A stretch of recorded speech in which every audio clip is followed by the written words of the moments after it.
ചട്ടി ചൂടാവുമ്പോൾ എണ്ണ ഒഴിക്കാം. ചൂടായി വരുന്നു, നമുക്ക് ഒഴിവിട്ടാലോ. പൊട്ടിത്തുടങ്ങി. ഇനി നമുക്ക് കടുക് ചേർക്കാം. പൊട്ടിത്തുടങ്ങി. ഇനി നമുക്ക് അതിലേക്ക് ഉണക്കിയ മുളകിടാം. 2 പച്ചമുളക് ചീരുന്നത് ചേർക്കാം. ഇനി വെച്ച വെണ്ടയ്ക്ക ചേർക്കാം. നല്ലോണം ഇളക്കി കൊടുക്കണേ.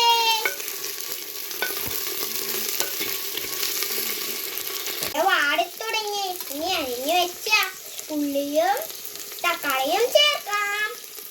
എന്നിട്ട് നന്നായി ചേർക്കുക. പൊടികൾ ചേർക്കാം. 1 സ്പൂൺ മുളക് പൊടി, 1 സ്പൂൺ മല്ലിപ്പൊടി, 1 ഇത്തിരി മഞ്ഞൾപ്പൊടി,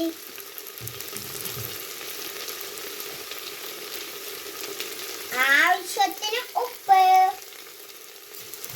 നല്ലോണം ഇളക്കുക.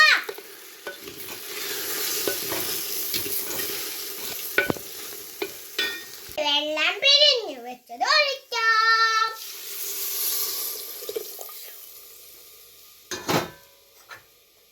എന്നിട്ട് നന്നായി ഇളക്കുക. ഒരു 10 മിനിറ്റ് അടുപ്പ് വയ്ക്കാൻ വേഗട്ടെ. വെണ്ടയ്ക്ക പുളി റെഡി.